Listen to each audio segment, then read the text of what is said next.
এই পৃথিবীতে শুধুমাত্র এসেছি জনগণনা বাড়াতে। তুই যেটাকে ইঁদুরের গর্ত ভাবছিস সেটা কিন্তু আসলে ইঁদুরের গর্ত না, শিয়ালের গর্ত। আমার নামটা চেঞ্জ করে bababiye.com তার সাথে আমি আমার জীবন কাটাবো। আমি সিঙ্গেল বলতে চাই না, আবার একটা মেয়ে দাও। নমস্কার দিদি ও বোনেরা, ভাই ও দাদারা, তোমাদের সবাইকে স্বাগতম বাবুল রয় ভাইন্সের নতুন একটা ভিডিওতে। আমি বাবুল রয়, আমার সাথে আছে এক ইনোসেন্ট বয়, মানে সিঙ্গেল বয় বলতে পারো যাকে। এ এতটা ইনোসেন্ট যে 2 বছরের বাচ্চাও বোকা বানিয়ে চলে যেতে পারে। তাহলে চলো বেশি দেরি না করে সেই ইনোসেন্ট বয়ের সাথে আজকে আমরা কথা বলি। মানছি আমি ইনোসেন্ট, তা বলে এতটাও না যে কেউ এসে বোকা বানিয়ে চলে যাবে।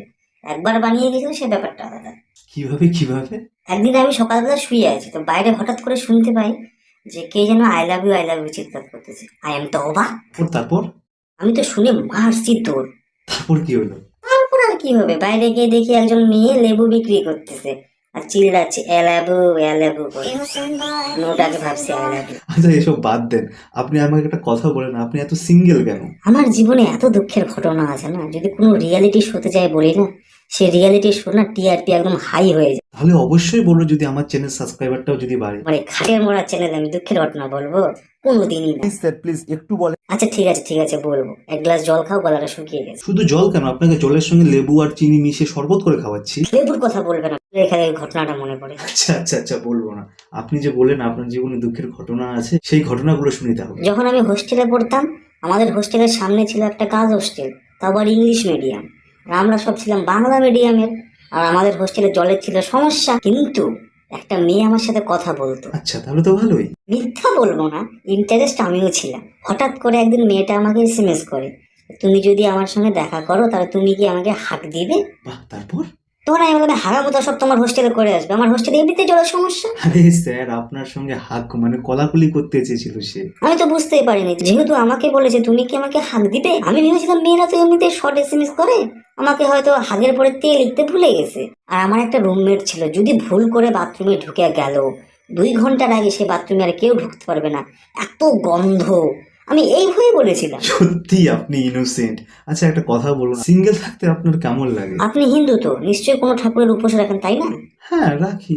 মনে করুন আপনি উপোস আছেন, সারাদিন ধরে কিচ্ছু খাননি, শুধু জল খেয়ে আছেন, আর আপনার পেটে খিদে চুইমুই করতেছে। ঠিক ওই সময় আপনার সামনে কেউ ভাত, চিকেন কষা, মাটন কষা, দই, মিষ্টি নিয়ে খাচ্ছে, তখন আপনার কেমন লাগবে বলুন তো? খুবই খারাপ লাগবে, চোখে জলে চলে আসতে পারে। ওইরকমই অবস্থা আমার।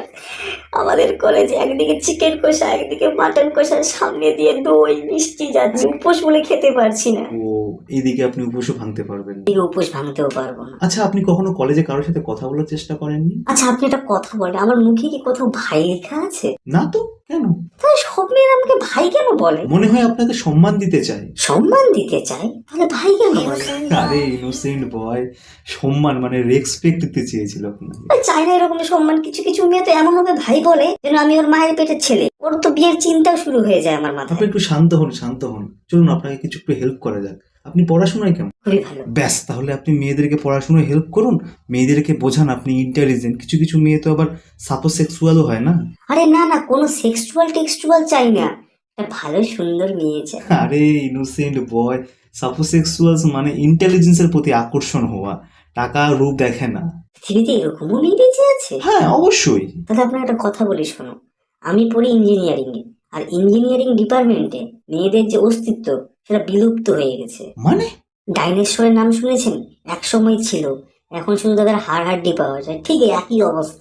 আর যদি ভুল করে কোনো মেয়ে চলে আসলো, সে দেখতে পুরো ছেলের মতো, ভয়ে থাকি কখন না আমার কাছ থেকে শেভিং ক্রিম চাইবে। আপনি আপনার ডিপার্টমেন্ট ছেড়ে অন্য ডিপার্টমেন্টে দেখেন, মেডিকেল ডিপার্টমেন্টে দেখেন। মেডিকেল ডিপার্টমেন্ট, ওখানে এত সুন্দর মেয়ে আছে, মাঝে সাঝে মনে হয় আমিও কোনো লরি বা বাসের নিচে গিয়ে অ্যাক্সিডেন্ট করে ওদের কোনো এক্সপেরিমেন্টে কাজে লাগে। তাহলে ওদের সাথে কথা বলার চেষ্টা করো। একবার একটা মেয়ের সাথে কথা বলছিলাম, তারপরে তার ছবিটা তার বন্ধুকে দেখাই। সেই বন্ধুটা কি যে বললো ঠিক বুঝতে পারলাম না। আচ্ছা আমাকে বলুন, আমি যদি বুঝতে পারি। ও বললো তুই যেটাকে ইঁদুরের গর্ত ভাবছিস সেটা কিন্তু আসলে ইঁদুরের গর্ত না, শিয়ালের গর্ত। মানেটা যে কি ঠিক বুঝতে পারলাম না। আচ্ছা সব বাদ দিন, সামনে তো সরস্বতী পুজো গেল। তো এবার তো সরস্বতী পুজো ভ্যালেন্টাইনটা একদিনই পড়েছে, শুনেছি নাকি সেদিন সিঙ্গেলদের উপর একটু বেশি অত্যাচার হয়।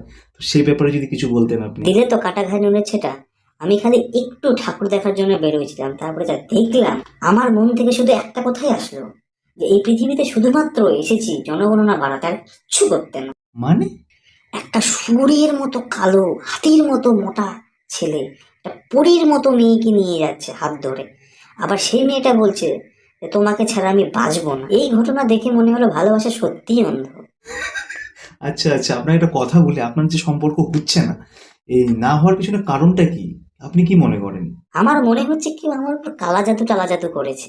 আচ্ছা, আপনি বলতে চাইছেন আপনার উপরে কেউ কালা জাদু করেছে, মানে টোটকা করেছে, তাই তো? মনে হচ্ছে, শিওর না। আপনার কি মনে হয় কি করতে পারে? কাকু? কাকু? না না, কাকু তো অনেক ভালোবাসে, কাকু করতে পারে না। জেঠু? জেঠু তো এই পৃথিবীতেই নেই, কি করে করবে? আর বৌদির উপর তো আমি নিজে করেছি। তাহলে কি করতে পারে? বুঝতে পারছি না। তাহলে ভালো থেকে কোনো একটা সাধু বাবা দেখান, সেই সাধু বাবা যদি আপনার কালা জাদু দূর করে দিতে পারে, আর আপনার বিয়ের জন্য যদি কোনো মেয়ে দিতে পারে।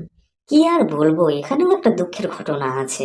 গিয়েছিলাম একবার একটা সাধু বাবার কাছে। সে সাধু বাবাটা বলল, যা বাচ্চা যা, যেই মেয়ের দিকে তাকাবি সেই মেয়েরই বিয়ে হয়ে যাবে। তারপর? তারপরে আর কি হবে, যে আমি যেই মেয়ের দিকে তাকাই সেই মেয়েরই বিয়ে হয়েছে। মানে আপনার সাথে না, অন্য কারোর সাথে? এই দেখে তো 80-90 বছরের কিছু বুড়িগুলো এসে আমাকে বলতে, বেতো আমার থেকে একটু তখন আমি একটু বিয়ে করবো। তখন তো আমি ভেবেও নিয়েছিলাম একবার আমার নামটা চেঞ্জ করে bababiye.com রাখি।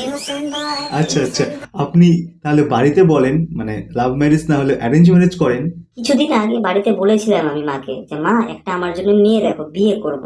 পাশের রুম থেকে বাবা চিৎকার করে বললো, শুয়োরের বাচ্চা, আমাদের গোষ্ঠীতে আজ পর্যন্ত কেউ লাভ ম্যারেজ করেনি, শুধুমাত্র তোকে অফারটা দিয়েছি যেন আমাদের 4টা লোকের সামনে অপমান যেন না হতে পারে।